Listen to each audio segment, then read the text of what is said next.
Welcome, I'm Claire Shaeffer. I write sewing books and collect vintage fashions.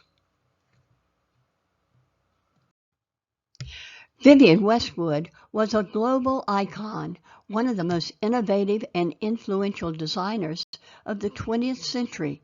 She created many of the iconic designs. The photos in this video were taken at the Fine Arts Museum of San Francisco in 2007. Claire Wilcox, the exhibition curator, Westwood was always ahead of her time. Vivienne Westwood began her fashion career in the 1970s, designing for rock bands like the Sex Pistols.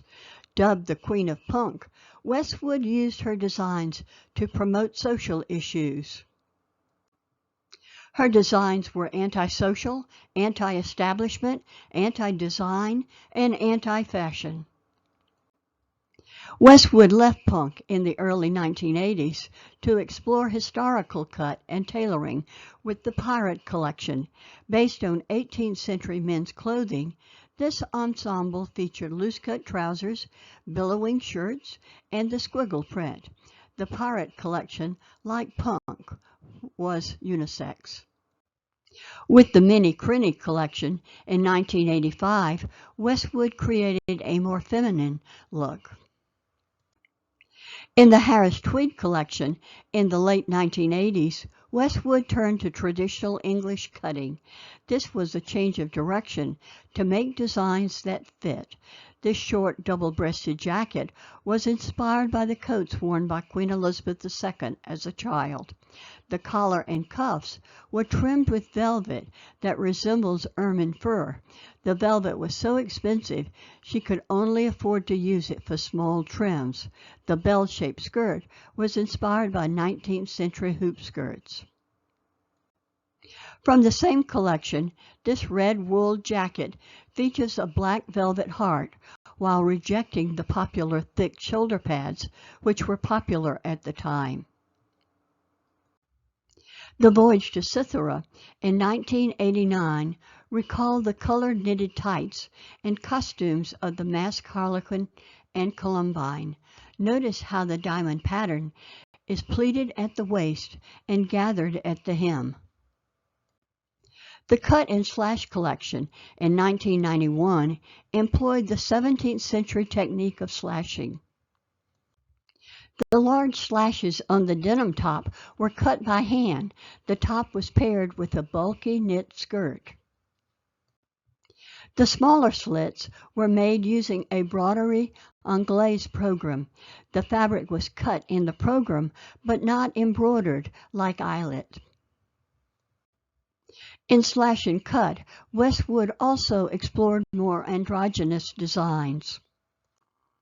This is one of many corsets which Westwood designed to be worn as outerwear rather than underwear. For this design, Westwood pairs traditional tailoring with draping, fabricated in a lightweight wool. The jacket has a deep curved neckline. Look carefully, and you can see that the jacket is very short in back to showcase the pleated skirt. This tailored man's jacket was worn with flesh-colored spandex tights.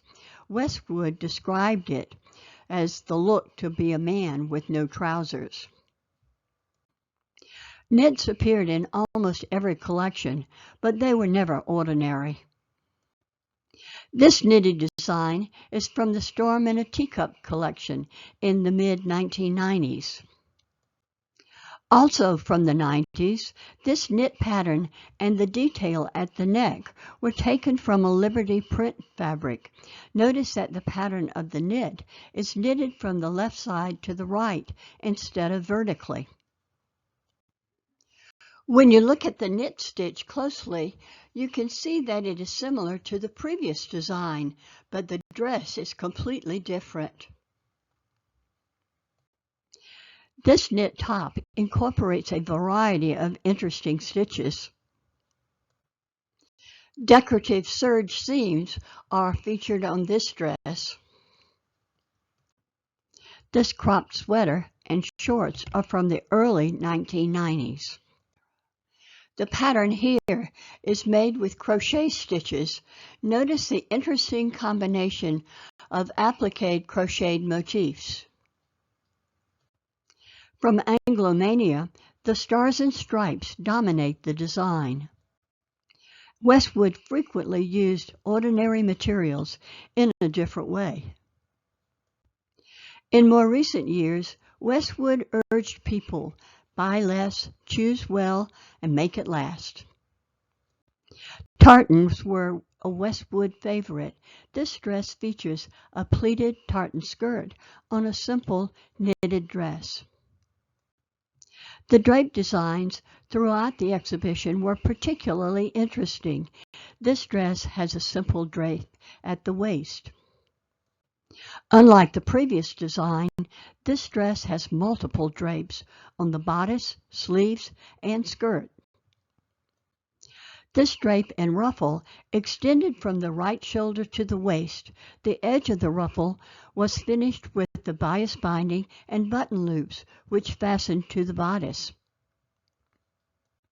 Here you can see the draping on the skirt. Inspired by Toulouse-Lautrec and the gowns of Charles Frederick Worth, the exhibition ended with these stunning gowns from the Cathay Society collection for Spring-Summer 1994. This is a nice detail on this extraordinary gown. Here you can see both the front and back of this stunning gown. From beginning to end, Vivienne Westwood was anti-establishment, anti-design, and anti-fashion. Her fashions were always unique and frequently represented her opinion on social issues such as climate change and fracking. Westwood died on December 29, 2022, at age 81. Thank you for joining me today to look at the designs by this extraordinary designer. I'm Claire Shaeffer. If you have enjoyed this video, give it a thumbs up and join my channel for more fashion and sewing videos.